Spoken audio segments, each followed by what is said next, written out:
My name's Ryan. I'm 28 and work as a trader for a small hedge fund in Midtown Manhattan. I did 4 years in the Marines as an officer, which isn't as impressive as it sounds. I spent most of that time playing in the mud, waiting for a war that never came, then got out to find greener pastures. Turns out I had a knack for trading. Life was good at the firm. Decent money, fun environment, and a hot female boss. Then came the annual team-building retreat. I didn't hate the idea. 3 days of paintball, booze, and hooking up on company dime didn't sound bad at all. But things didn't turn out the way I hoped. In fact, it turned into a complete shit show. Not even in my nightmares could I have imagined the creatures that came out of those woods. But let's start from the beginning. It was late September. This guy I work with, Mason, has a mansion up in Minnesota. 3,000 acres of untouched forest and a wine cellar that would put Napa to shame. He and his family use it for hunting, paintball, and other fun stuff. He called it his playground, and being the attention-seeking hotshot he is, he graciously offered it to the firm for this year's get-together.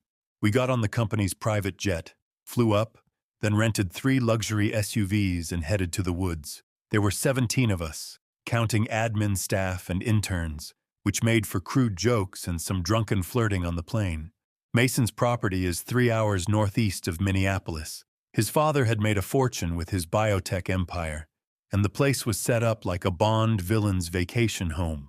Big glass cube sticking out of the hill, 6-car garage, shooting range, even a tiny landing strip for single-engine planes. It was the one space in his life where Mason could out-alpha the rest of us. No cell signal, no satellite phones, no distractions. Mason's father didn't want anyone to think they could avoid family time when they were out there. An hour after lunch, we were ready to head out for the first round.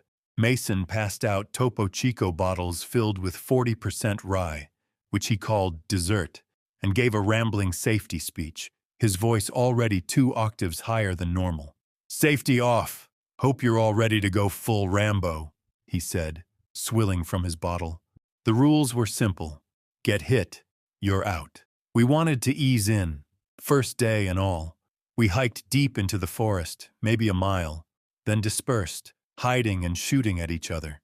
To make it interesting, the boss promised 200 grand to whoever was left standing. For a while, things seemed fine. I dominated, dropped 4 people within 10 minutes, including Mason himself, who went down screaming and cursing. Then something changed.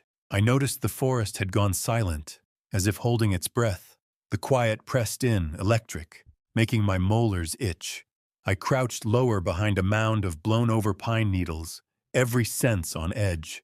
Not a bird, not a chipmunk, just me, the snap of my own breath loud in my ears. It was weird but not alarming. Still, the unease prickled under my skin. 50 yards ahead, a flash of navy blue, Karina's jacket, caught my eye. I recognized her right away. Long, defined legs, jet black hair in a functional twist. Karina D'Souza, my boss. Tough, smart, and hot. She was 38, recently divorced, and all ambition. Her face was tense. Not her usual scowl, but something meaner and primal. For a split second, I watched, fascinated. I considered using the opportunity to test the waters, but when I was within 20 feet, Karina's head snapped up. She swept the trees, clocked me, and raised her paintball gun. We both froze. I considered a quip, but her finger was already curling around the trigger, so I mirrored her move and smirked. She lowered her sights slightly, giving me a look, half "don't even think about it," half "do better." Then she ghosted behind a wind-thrown stump. I edged around my cover, never breaking eye contact. Then I noticed something else. A smell hit me, thick, putrid, like roadkill rotting in the sun. Each breath was a dare. I signaled to Karina. She sniffed, face twisting, and mouthed, "What the hell?" Uncertainty rolled between us as we crept towards each other through tangled brush. The stench thickened, coating every breath. Something about it, that sick, sweet rot, was wrong. Wrong enough to make me want to back away, but I pressed on. Karina's eyes swept the undergrowth, posture tight and coiled. The leaf litter was disturbed. I nodded and crept toward the spot. Something large had been there. The ground mashed flat. Pine needles, mushrooms, all pancaked into a wide, vaguely human-shaped groove, like a print of an oversized boot, too wide, too flat, with pincer-shaped gouges at the toes, like someone wore a bear's paw as a shoe. Karina looked at me, jaw flexing, as if she'd kill the smell with anger. "You ever seen anything like that?" she whispered. I shook my head, bending closer. The dirt was still soft and clung to my finger in a wet clot. Karina made a face. "That's not normal," she said, drawing out the word, her mouth torn between a laugh and a spit. She glanced at the print, then jerked her hand away, motioning toward a nearby tree. There were gouges in the bark, 4 deep slashes, high up, as if a strong hand had scraped the wood. Resin still wept. Something big had marked territory. Maybe a bear, I thought, but the shape didn't fit. Not even a grizzly leaves marks like that. Karina and I just stared at each other, confused. We moved on, side by side, muzzles raised, as if paint rounds could ever matter. I was about to spit out a theory when a scream sliced through the woods. Sharp, animal, more panic than pain. It wasn't close, but it was too near for comfort. Karina and I locked eyes, startled. The sound didn't belong. It scraped every nerve raw, a kind of terror you feel in your teeth. Instinct screamed at me to run, but something colder rooted me. Karina hesitated, jaw set. The uncertainty between us was almost solid. We inched toward the sound, every footstep deliberate. Suddenly, another scream, further, higher, from the other direction. We dropped into cover, senses crackling. Karina's movements sharpened to a point. Then it hit. A howl, impossibly deep, vibrating the very air. This wasn't a wolf. This was something else. The sound crashed through the trees like a physical force. Karina slammed into me, jarring us both. For a moment, all we could do was stare and listen to the suffocating silence that followed. The howl rattled the trees for a quarter mile. I could feel Karina's heartbeat through her windbreaker. She huffed a syllable, then yanked up her mask just enough to spit. I didn't blame her. My own mouth was dry. "What in God's name was that?" she hissed. I wanted to joke, but didn't. We stared at the woods, waiting for answers. Instead, silence pressed in, thick and expectant. "I think we should head back to the house," I said, voice low, hoping it sounded more proactive than it felt. Karina nodded, her profile unreadable through the mask, and we moved, together, quick, but not fast enough to feel like running. Karina moved beside me, her presence a silent partner in this grim dance through shadows and fear. The air hung heavy with decay, and I couldn't shake the feeling that the very woods were watching us. My paintball gun, held close, was a poor talisman against the sense of dread that clung to the air. Karina's eyes met mine every few seconds, wide and alert, each of us acutely aware of how far out of our depth we were. The terrain sloped downward, leading us toward a dense tangle of trees. A sudden flash of movement snapped me to attention, my body freezing instinctively. I gripped Karina's arm, halting her mid-step. Her gaze followed mine through the underbrush, where a massive silhouette hulked forward, a 4-legged monstrosity that pulled something disturbingly human across the forest floor. My gut churned as I recognized the paintball gear on the lifeless form. It was one of ours, one of Mason's many office jesters, reduced to little more than a rag doll. We cautiously backed away behind the nearest tree and kept watching, trying to parse whether our brains were faking what we saw. The creature dragging him was nothing short of an abomination, at least 5 feet tall on all fours. Fur as black as void draped over a frame of sinewy power, each massive paw ending in claws that could cleave bone. Then its head reared up and snuffled the air. It was absolutely grotesque. Teeth like railroad spikes, a muzzle twisted in an impossible sneer. The body was wrong, just as a broken bone is wrong, with all the angles too sharp or not sharp enough. At the neck, tufts of fur thinned out, and skin pulled taut over a rib cage that looked more human than not. A patchwork, as if whatever evolutionary engine made this thing couldn't decide which blueprint to follow. so it ran both at once and let the worst parts win. We flattened ourselves against the rough bark of an ancient pine as the beast continued dragging the man, terrified, still refusing to believe what we were witnessing. It wasn't moving directly towards us, but its general direction led it past the tree we were hiding behind. After a few more seconds, only 30 yards separated us from the monstrosity, a gap filled with the faintest hope that the tree might mask our scent. We barely dared to breathe as it dragged its helpless victim past us, the fetid aura it carried suffocating any thought of intervention. Finally, after about a minute, its form vanished into the ravine that led down the hill, towards the main compound. The silence it left behind was an oppressive weight, pressing down on us with the knowledge that we had been mere whispers from death. I met Karina's eyes, the usual steel in her gaze softened by disbelief and fear, a silent understanding passing between us. "Did you see that?" I mouthed, voice a threadbare whisper shredded by the magnitude of what lay beyond words. "That thing looked like a damn werewolf," I whispered.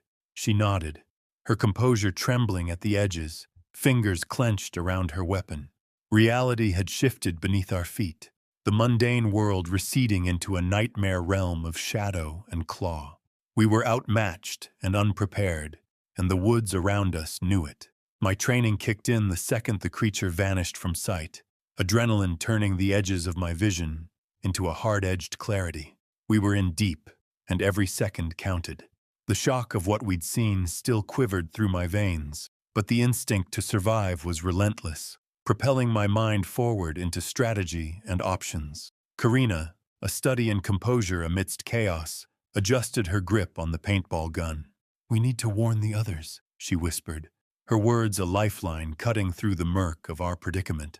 Her voice held the crisp command of her executive presence, refusing to falter even in the face of death. Nodding, I risked another glance, scanning the rough terrain that lay ahead. We were almost a mile from safety, each step towards the mansion fraught with unseen dangers. Another howl shattered the dense silence, jagged and still terrifyingly close. My gut turned ice cold as a more distant cry responded. 2 creatures at least. Our problems had doubled in an instant. "We need to move." Now my whisper barely disturbed the air, carrying urgency without panic. Karina nodded once, both of us understanding the unspoken truths. Speed and stealth were equally crucial. The notion of leaving the others to face these monsters unaware filled me with something close to anger. But what could we do? By now, everyone must have figured out that something was terribly wrong. They must have heard the howls. Anyone with a brain would be on their back to the mansion. No point in staying out there and getting ourselves killed. I nodded to Karina and pointed down the slope, towards the mansion. We moved as one, careful not to snap a branch. Fueled by fear, we carved a path through the woods, our steps as quiet as whispered fears.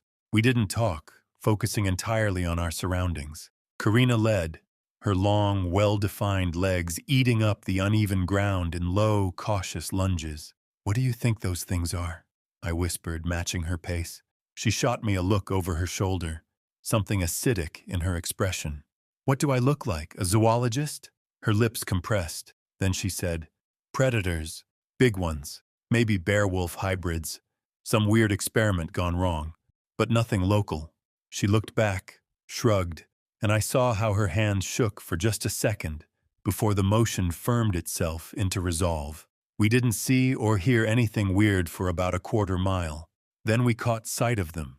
2 familiar faces appeared from behind a tree, faces taut with the sort of fear that stripped all pretense. Mason and Alexandra. Mason's usual bravado was nowhere in sight.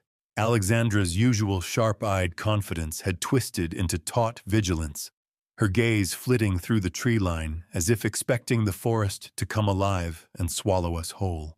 We converged in silence, a mutual understanding that whatever light-hearted antics we'd planned for the weekend were as irrelevant as yesterday's weather. "You saw it too?" Mason whispered, his voice cracking in a way that sounded almost brittle. "Dragged someone into the ravine," I confirmed, the memory of limp limbs trailing through mud haunting my words. Karina nodded, her ponytail swinging with the precision of a metronome. A quiet exchange followed, all fragmented sentences and staccato breath, howls, a body crumpled in the underbrush, the primal screams that sliced through the silence like a bone saw. "There's a gun safe back at the house," Mason said, finally, more to himself than to us, his eyes not quite meeting ours, as though the sheer admission was a breach of some unwritten code. "Real weapons, but it's more than half a mile through this nightmare." Alexandra's brow furrowed, skepticism warring with pragmatism. "It's our only chance," she muttered, not bothering to cloak the uncertainty. Karina nodded in approval. I swallowed hard, my throat dry as the forest floor, and took point. "Let's go. I'll lead." My voice carried a resolve that didn't entirely reach my stomach. Karina fell in line behind me, our steps almost in sync on the narrow path. I let the rhythm of my military training guide me. Scan, step, listen. Each snap of a twig underfoot jolted my heart into overdrive. Yet, amidst the terror, there were moments of something electric. Karina's breath would hitch, just slightly, and our arms would brush in those intervals where the path pinched close. Her presence was a magnet, grounding and sparking awareness in equal measure, two sides of the survival coin. I didn't dwell on the creatures out there, not in specifics. Our focus was narrow. Put distance between them and us, find the mansion, get the guns, survive. Our passage through the forest was a slow ballet of caution and dread. Mason stumbled over an exposed root with a muffled curse, his composure cracking around the edges, while Alexandra pressed a sleeve to her nose, warding off the rancid odor of decay that clung to the air like an invisible fog. I felt their tension prickling my skin like static as I raised my fist, signaling them to halt. We froze as guttural growls unfurled through the trees ahead, deep and resonant, like stones grinding against the belly of the earth. Crouching low, I motioned for everyone to hunker down behind a fallen log. Peering over the top, we watched as two massive shadows lurked just beyond a tangled screen of branches, their postures weaving a dance of power and peril. One of them was ash gray, with patchy fur and a cunning intelligence sparking in its eyes, a predator's grace honed to lethal elegance. It prowled in a wide arc, encircling its slightly larger, coal dark counterpart. Sprawled in the leaf litter nearby was a body, limbs askew, chest cavity hollowed, face frozen in a scream no one had answered. The two strange predators circled the body, hackles standing, teeth bared. The gray one feinted left, baiting the other, then lunged for its throat. The two massive beasts collided, snapping and clawing, a blur of muscle and fangs. The brutality was sudden and unceremonious. Teeth sank into fur and bare skin, blood spattered in arcs across the dirt, and the two titans thrashed with a violence that made my own bones ache in sympathy. I didn't dare look away. The black-furred brute got the advantage, slamming the gray beast against an alder with a seismic crack. The gray one slithered loose and, with a feral, almost human scream, slashed at his rival's muzzle. The black one recoiled, then slammed the gray one's face into the ground so hard it stopped moving entirely for a few seconds. Then, with a single, horrifying surge, the black beast mounted and pinned its rival. Not just pinned, dominated, back legs digging in as it pressed the gray one's entire body into the mulch. There was a sharp crack as twisted fangs closed over exposed flesh, the force so savage I heard the cartilage grind even from this distance. The black one's teeth locked in like a tire iron, twisting and gnawing until a hot jet of blood fountained over both of them. The gray one spasmed, claws scrabbling at the dirt, but the black one's jaws didn't let go. I wanted to look away but couldn't. It was bizarre. The whole spectacle was so deranged, so animal, and yet so weirdly performative. I couldn't process whether it was some turf war or a grotesque parody of a mating ritual. Each motion was violent, but underneath it was something choreographed, ritualistic almost, as if they were trying to fuse together, to combine something vital in the most disgusting way possible. Then, the black one let go and began licking the loser's wound, slow and methodical, almost gentle. What the F? In our cover, we exchanged silent, weighted glances. Jesus, what do we do? Mason hissed, voice pitched and thin like stretched wire. The beasts seemed occupied for the moment. I absorbed every detail, every glistening muscle and calculated growl, cataloging them with the ruthless precision of a soldier mapping an enemy's weakness. I nodded, a silent acknowledgement of the precarious position we occupied. After a few more seconds, the black beast stepped back, and for a heartbeat, the forest dared to breathe. Then its head snapped toward us. We weren't spectators anymore. We were prey. An instinctual silence fell over us as both werewolves sniffed the air, their ears raised. Then they advanced, together, eagerly sniffing the air with their twisted snouts. Karina leaned into my shoulder, her breath hitching softly. Our fingers brushed, seeking and finding refuge in a fleeting clasp, a mutual vow against fear. "Don't move," I whispered into her ear as the beasts prowled closer. I fought to temper my breathing. Stillness was our only ally. The gray one paused, its sinewed body rippling like water under moonlight as it investigated the disturbed soil before it. My mind spun through strategies, distraction, evasion, calculating risks and outcomes. The beasts moved with more than hunger. There was intelligence in their dance, a grasp of tactics too human for comfort. Each sniff, each deliberate step became a test of our nerve. My mind mapped escape routes, down the trail, into the nearby ravine, or towards the deer stand 200 yards northeast. All of them dangerous, none guaranteed. The large black beast drew closer. We had to act. I raised my gun, triggered by reflex. The paintball gun wasn't much, but it was all I had. The black monster came so close I could see the lacerations on its snout, the glisten of saliva dangling from its fangs. It hesitated, head cocked, trying to focus its senses. That second of indecision was the only opening we'd get. I leveled the barrel, aimed for its eyes, and put 3 rounds straight into its face at point-blank range. The effect was instantaneous and even somewhat reassuring. The rounds hit with a splat and burst in fountains of neon pink, flecking the beast's muzzle and both its eyes. It jerked back, both startled and hurt, and loosed a sound so thunderous it vibrated the air inside my skull. The next second, both monsters exploded in motion, the gray one toward us, the black one doubling over and lurching in a convulsive spiral that flattened the undergrowth. The gray one's eyes snapped to mine, and I saw in them a calculating hunger, almost human in its precision. Then the black one, blind and frantic, crashed into the side of its charging companion. Once again, they thrashed at each other in a blur of claws and fangs, the air torn by the wet percussion of flesh hitting flesh. "Now!" I barked. We shot out from behind the log, Karina and the others on my heels. We didn't stop to see if the monsters would keep tearing at each other or double back for us. Our plan, if we could be accused of having one, was to break for the nearest cover and pray. It took us just over a minute to cover the 200 yards to the old deer stand, a rickety plywood box on stilts meant for bored executives to drink whiskey, not ride out an encounter with the actual damn werewolves of Minnesota. But it was high off the ground and offered at least some cover. I barely registered the ache in my shins or the pain in my lungs. The only thing that existed was the ladder, the 2x4s nailed to the trunk, and the splintered hatch at the top. Karina was right behind me, then Alexandra, then Mason, who nearly missed the last rung and had to be heaved up by the belt like a flailing toddler.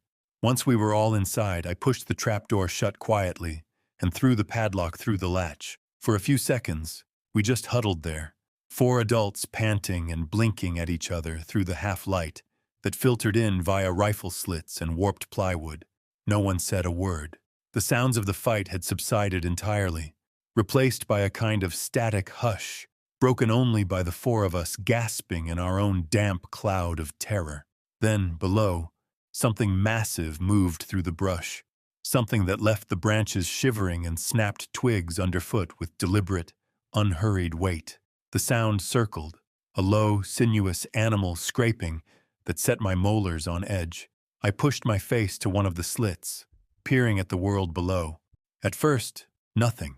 Just the endless lattice of pine and birch. Then my eyes tracked movement. The gray one, its uneven pelt stippled with red stains, prowling at the base of the stand. The bastard was sniffing, pacing in small circles, pressing its ruined face against the ladder, as if trying to decode the puzzle of our sudden disappearance. I glanced over my shoulder and spotted the red canisters Mason kept strapped to his belt, a full rack of paintball grenades, like a dorky utility Batman. I jabbed a finger at them, then jerked my chin toward the rifle slits. It took him a second to process. Then his eyes went wide with understanding. He unclipped one, clumsy with adrenaline, and rolled it into my palm. I motioned for the others to ready their weapons, 3 fingers up, then a sharp point at the slits. Karina's eyes met mine with something like gratitude, or maybe desperation, hard to tell in the gloom. Below us, the gray monster pawed at the ground, circling the stand with obvious confusion. I waited until the beast was a few yards from the base and right in front of 2 of the slits. Then I pulled the pin and casually pushed the grenade out through a slit. It landed with a soft thud, barely a foot from the monster's paw. For a fraction of time, nothing happened. The thing sniffed the grenade and gave it a contemptuous nudge with its nose. Then the paint canister detonated right in its face, a firecracker snap, and a geyser of neon pink that splattered its whole face in caustic dye, covering both its eyes. The werewolf reared up in shock, claws digging trenches through the dirt, jaws snapping open in an ungodly shriek. I didn't wait. I jammed the barrel of my gun through the slit and unloaded half a hopper into the creature's mask of pain. The splatter rounds hit with wet, smacking thumps, burying its snout, eyes, and chest under a fresh coat of fluorescent agony. The others followed suit, their own guns erupting in a staccato burst that drilled the beast from 3 angles. The beast staggered, caught between confusion and rage, its head whipping side to side as if the air itself were attacking it. It stumbled backward, then bucked upright, nearly 8 feet high on its hind legs, a warped parody of a man in a wolf suit. The painted face looked even more nightmarish now. Its lips curled back in a desperate, angry snarl, fangs streaked with pink and froth from spit. After what must have been 100 rounds, the gray beast finally had enough. It staggered, blinded and wild, and slammed its own skull into the support post of the deer stand hard enough to shutter the whole box. Karina's elbow drove into my ribs, and we both gripped the plywood, bracing for collapse. But the stand held. The monster didn't. It reeled back, legs banana peeling in the mud, and bolted. The werewolf kept crashing into tree trunks and tripping over roots, snarling in confusion and pain as it careened through the underbrush. It must have been almost blind from the paint and the injuries, because the next time it hit a tree it dropped like a box of meat and dragged itself away on 3 legs, bleating a low, wounded moan. In the aftershock, the forest was dead silent, except for the retreating sounds of something huge blundering through the brambles. Mason exhaled, visibly shaken. "What the hell are these things?" he whispered. But the question was just static, rhetorical as gun smoke. I didn't hesitate. I kicked open the trap door, the plywood cracking as if it was nothing, and dropped hard to the ground. The impact nearly blew out my knees, but I didn't slow for a second. In a blur, the others landed behind me. There was no time to recover. The air behind us convulsed with another ungodly howl, but this one sounded like it was a fair bit away. This was our chance. "Go! Downhill! To the mansion now!" I barked, and we tore through the underbrush, every step a gamble between traction and a full-on faceplant. The woods became a funhouse corridor, every tree a threat, every root a snare. Finally, after what felt like hours, we stumbled onto the dirt road like castaways. The shift from forest to open space was jarring. "We did it," I muttered, more to the road than to anyone, the words barely threading through our relief. "Almost," Karina murmured, her voice anchoring my scattered thoughts. Her eyes met mine, blending gratitude and caution. "Right," I replied, forcing fatigue into focus. Mason, how far to the mansion? A quarter mile, he rasped, pointing north. It's up that way, behind the ridge. I nodded, mapping the last stretch to the shelter we needed so badly. We'll move in formation as before. I'll take point. Mason, rear guard. We stay alert. The road is exposed. We're not out yet. The others murmured agreement, our danger settling back over us. We turned as one and began our journey down the dirt road. A few minutes later, the mansion loomed out of the forest ahead of us. My fingers tightened around the paintball gun, its weight a little more reassuring now. It had saved us once, after all. Our approach was cautious, every step calculated as we crossed the expansive lawn. The security lights created sharp contrasts, illuminating our path while casting the edges of the clearing into unfathomable darkness. When we reached the front door and found it unlocked, a chill crept up my spine, settling between my shoulder blades. An unlocked door was never a good sign. I exchanged a look with Karina, her brow furrowed in understanding, a mutual acknowledgement of the vulnerability it presented. Inside, the mansion greeted us with unsettling silence. Marble floors and vaulted ceilings loomed, now feeling hollow. The lights revealed stylish decor, but it all seemed cold and distant. The grand house stretched around us, a labyrinth of luxury, a reminder of how out of place our fear felt here. We checked the garage first. It was empty. Of course it was. 3 vacant squares marked where, hours earlier, rented Range Rovers had rested. All 3 gone.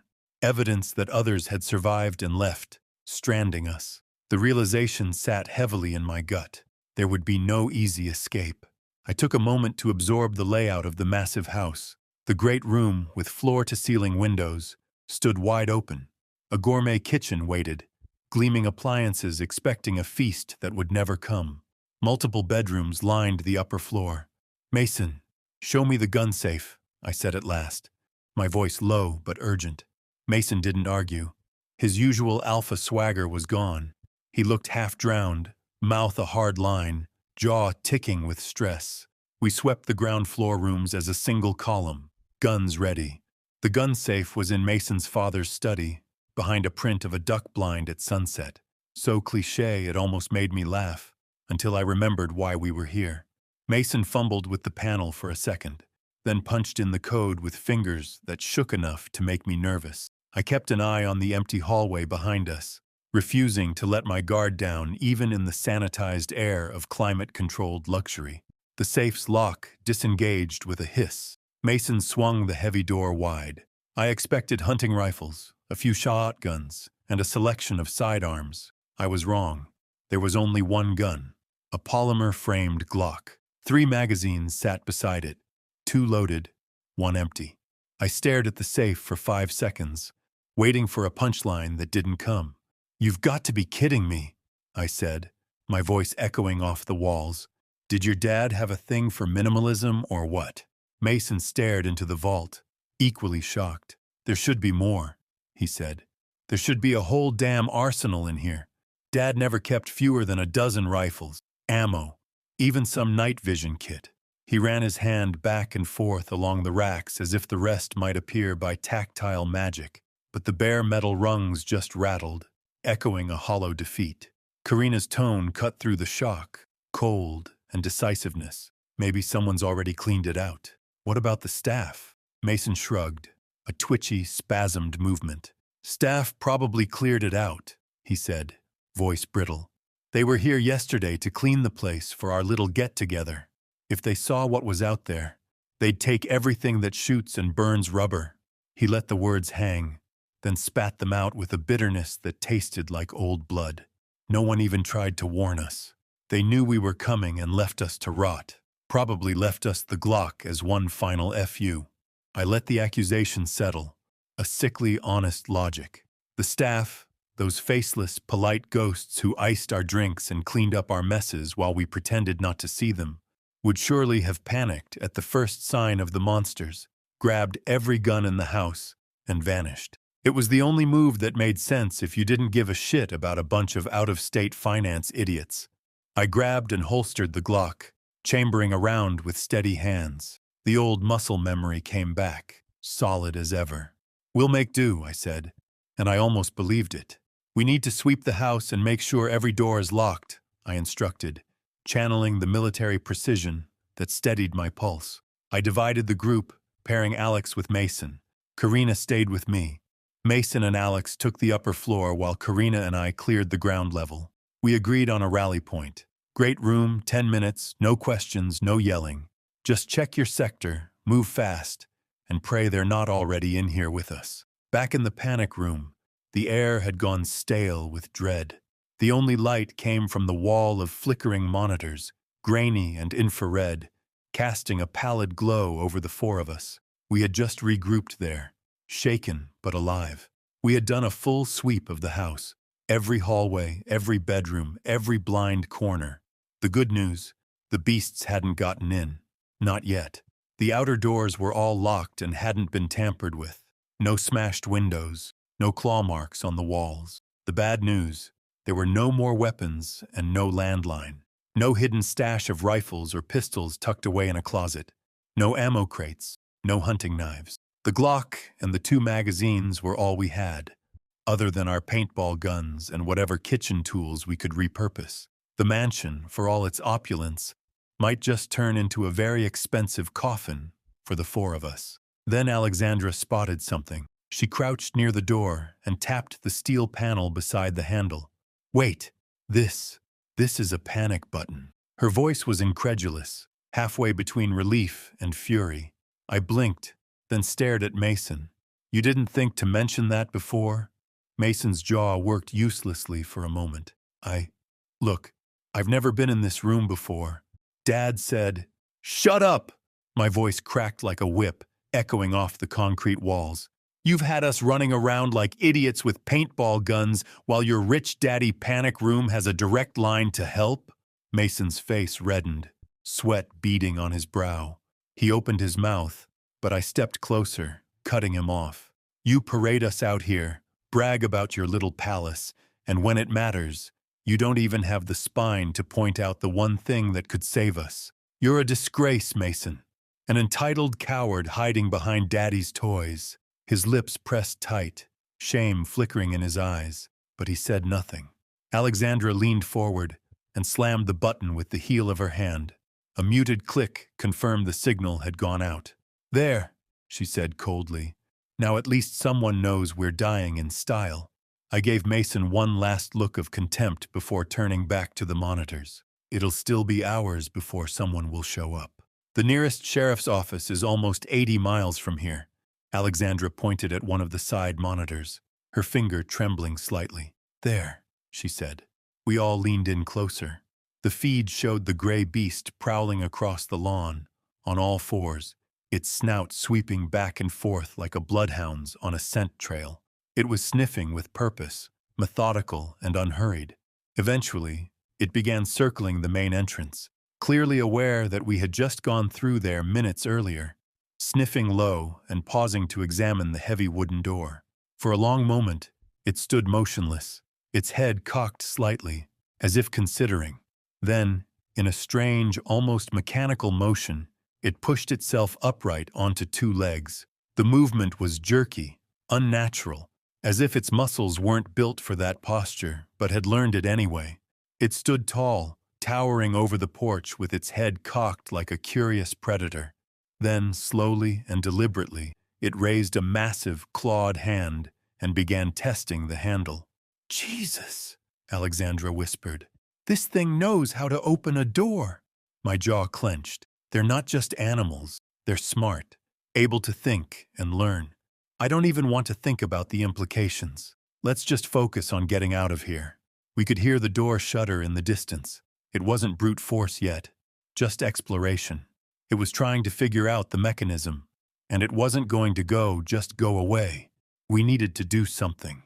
I stepped forward, voice low and precise. We can't just wait here until it finds a way in. Eventually, it will, and the other one won't be far behind. The last thing we want is fighting both creatures in here at the same time.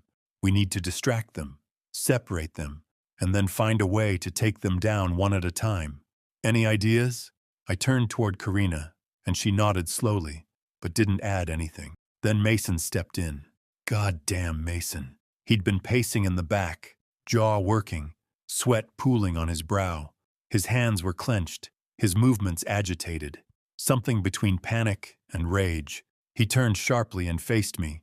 "You think this is a combat op, huh? You think this is Fallujah or some shit?" I didn't flinch. "This isn't a dick-measuring contest, Mason. It's survival." "Bullshit," Mason snapped. "You don't get to come into my house and run the show. This is my property, my land, my rules, and I'm not gonna sit around while some monster sniffs at my damn door like a dog waiting for dinner." Before I could react, Mason lunged forward, grabbed the Glock from my belt holster, and stepped back with wild eyes. "Mason," Karina warned, voice sharp.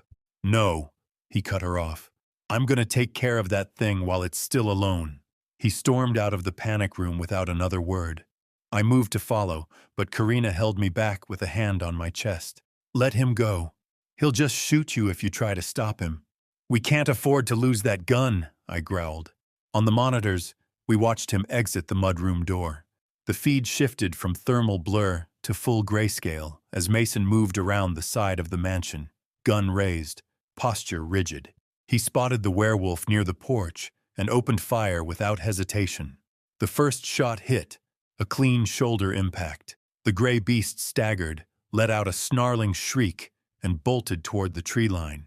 "Holy shit, he hit it," Alexandra muttered. But I wasn't celebrating. I was staring at the top left feed. "Where's the black one?" And then I saw it. Behind Mason, the black werewolf erupted from the forest, a streak of pure predatory momentum galloping across the lawn in massive leaps.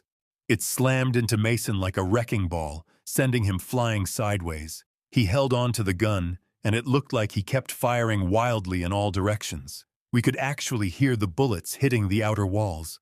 Then the black beast landed on top of him, and the Glock tumbled from his hand and skidded across the lawn.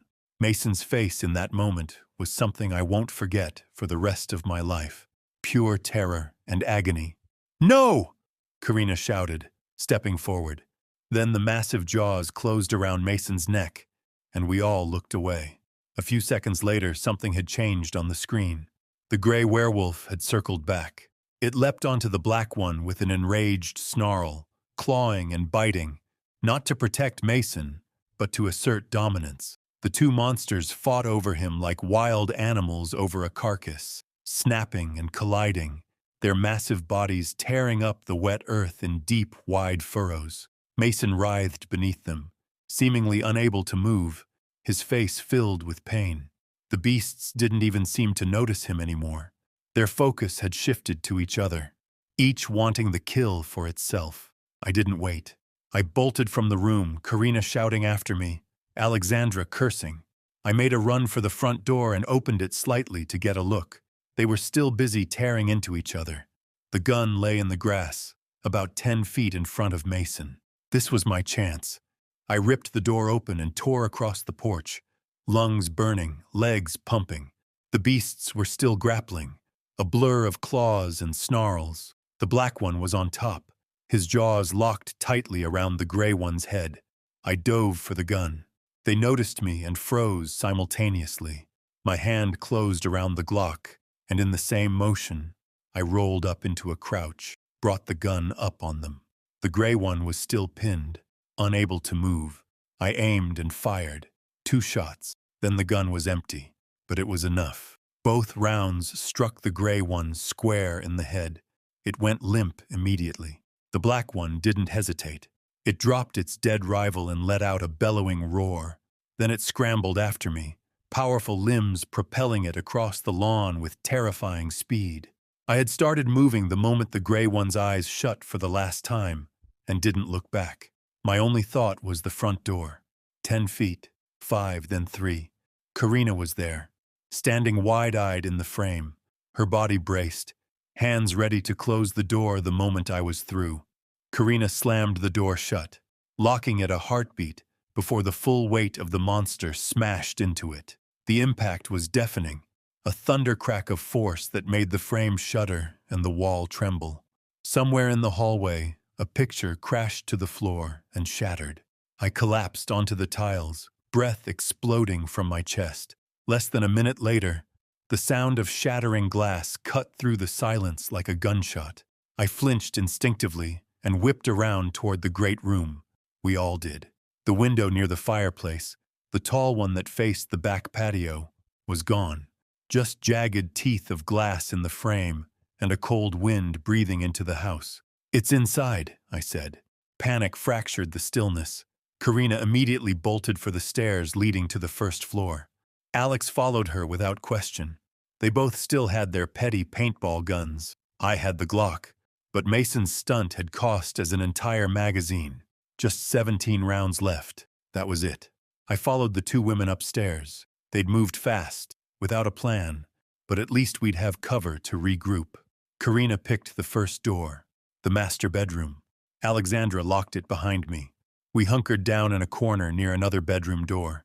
We didn't barricade. That would just alert the beast. Stealth mattered more. The longer we hid, the better our chances. Help was still well over an hour away. We waited. Every creak of the house now sounded like footsteps.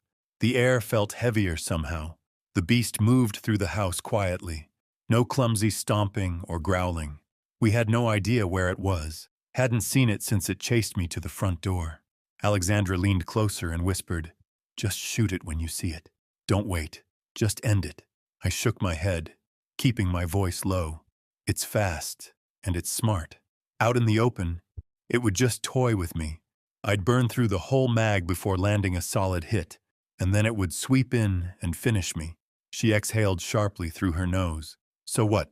We wait in here until it comes and rips us apart?" "No," I said. "We fight smart." Before I had a chance to come up with something, the door shuddered with an impact that rattled the walls. Alexandra panicked. She broke formation and bolted through the adjacent door into the next bedroom, slamming it shut behind her. I cursed under my breath. Just as I moved to follow, the beast shifted direction. It had anticipated the escape. With a thunderous crack, it broke through the door in that room. The moment I entered the room, I saw the creature standing in the doorframe, looming directly in front of Alexandra, who screamed in pure terror. I raised the Glock and fired, hoping to stop the werewolf from entering the room. I didn't have time to aim properly, so I missed. The beast retreated immediately, clearly aware of firearms.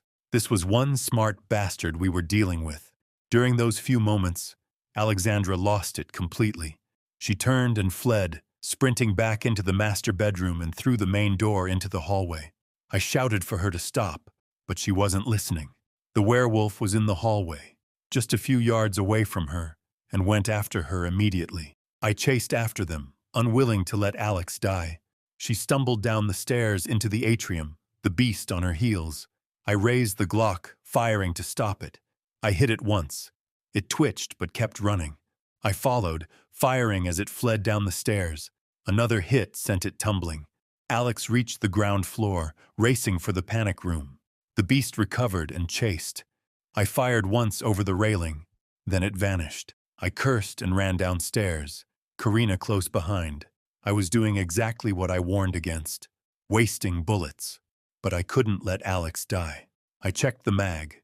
2 rounds left. I could see Alex turning into the narrow corridor that led into the panic room, the werewolf a few seconds behind her. I ran after them, hoping to get a better shot in close quarters. When I rounded the next corner, the beast was just making its way into the panic room. I expected the worst when I reached the steel door, but was pleasantly surprised to see that Alex wasn't in the panic room. She had run right through and shut the opposite door behind her. The beast stood inside, upright, facing the door Alexandra had just passed through. Its attention was fixed, claws twitching, breath slow. It hadn't noticed me yet. I stood 15 feet away, Glock raised and shaking. This was my chance. I forced myself to wait. The werewolf's posture was hunched, so I couldn't get a good shot at its head from behind. The bullet would just hit the massive black hump between its shoulders. I had to wait for a clean shot. The werewolf slammed into the far door once, snarling in frustration as it failed to break through the solid steel.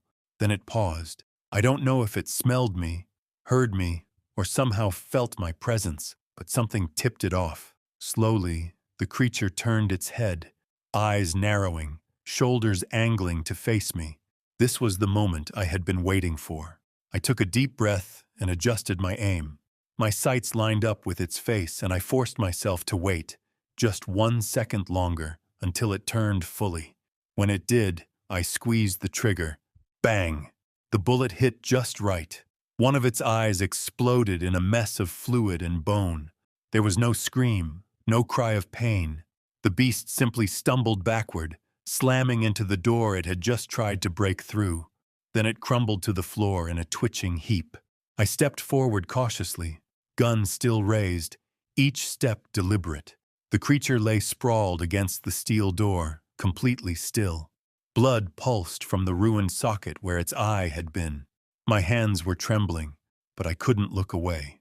I had never seen anything like it, never imagined something remotely resembling this nightmare of a being. The werewolf, there is simply no other word that would do it justice, looked like it had jumped straight out of a Hollywood movie. Long, powerful limbs, 3-inch claws on its fingers and toes, dark skin, and coarse fur that was as filthy as it was black. The face was the worst. Up close it was nothing short of grotesque. There was a muzzle, yes, but the spacing, the curvature, the muscles under the skin, they were wrong. The snout tapered back into cheekbones that seemed to have been stolen from a human skull. The underlying bone structure appeared to have been assembled from mismatched parts, halfway between man and beast. Too many joints and subtle asymmetries, and the eyes, or what was left of them, sat in sockets that were too forward-facing, too expressive. Its lips twitched as it lay there, revealing layers of teeth behind the front row, some canines, some oddly flat like molars. Underneath the blood and fur, I saw more hints of human anatomy that made my skin crawl. The faint suggestion of brows, the shape of its ears, the way its cheek twitched in residual reflex like it wanted to speak. It wasn't just a monster. It was part human. I couldn't even begin to understand what circumstances had led to something like that roaming the woods. Karina came up beside me slowly, her eyes fixed on the beast. She didn't say anything. Neither of us did. For those few seconds, we just stared, caught somewhere between awe and horror. Then I saw its chest rise, just barely. A weak, wheezing lift of its ribs. It was still breathing. I didn't hesitate. I raised the Glock again, stepped in close, and aimed right at the side of its skull. This time I didn't wait. I squeezed the trigger. The shot echoed through the corridor. The twitching stopped immediately. It was well and truly dead, and not a second too soon. "Alex! It's dead. Get back in here!" My voice echoed through the ruined hallway, sharp and raw. A moment later, Alexandra reappeared, her eyes wide, hair disheveled, and face streaked with sweat and grime. She practically fell through the far door and stumbled into the panic room, slamming it shut behind her. Karina and I helped her slide the heavy bolt into place. We all sagged into the walls, breathless. The beast lay sprawled in the center of the room, blood pooling beneath its head and seeping into the carpet. The stink of iron, wet fur, and smoke hung heavy in the air. I slid down against the wall, the cold steel biting through my shirt, and let the Glock rest in my lap. My fingers were trembling, so was everything else. Karina leaned beside me, a smear of blood on her collarbone where the claws had grazed her. She didn't speak, just sat with her eyes closed, head tilted back, breathing in short, shallow bursts. Alexandra paced, rubbing her hands over her arms like she couldn't feel them, twitchy, still coming down from the high. We'd hit the panic button earlier. 20 minutes, maybe 30. Hard to tell anymore. All we could do now was wait. Karina shifted beside me and I draped an arm around her without thinking. She didn't resist. In fact, she leaned into it, head resting lightly on my shoulder. I felt her exhale. Not relief exactly, but something close, something quieter. Time blurred. The body on the floor didn't move again. I didn't let it out of my sight, just in case. Then came the distant thump of rotor blades, faint at first, then building. The sound cracked through the still air like a promise. We stepped outside into pale daylight. The lawn was torn and muddy, littered with debris and blood. In the center of it all lay Mason, still and broken, but not dead. Paramedics poured out of the helicopter, accompanied by 2 sheriff's deputies in tactical gear and a group of private security personnel. The uniforms were sharp, unbranded, clean, and at their center was a tall, older man in a tailored coat, his face carved from stone. Mason's father. He didn't rush to his son. He didn't speak. He just walked up to where Mason lay and looked down at him. The paramedics were already at work, stabilizing him and checking his vitals. One of them shouted something about a pulse. The old man nodded. Then he turned his back. I saw him pull out a phone. Karina, Alexandra, and I were herded toward the chopper. The deputies guided us gently but firmly, as if we were part of a well-established protocol, which I guess we were. And that's when I heard it. Mason's father, speaking into the phone, low but distinct. Every syllable cut clean through the hum of the rotors. No, we kept everything locked down. This wasn't supposed to be possible. Not at this site. Someone needs to answer for this. Karina looked at me, eyes narrowing. Alexandra heard it too. I didn't say anything.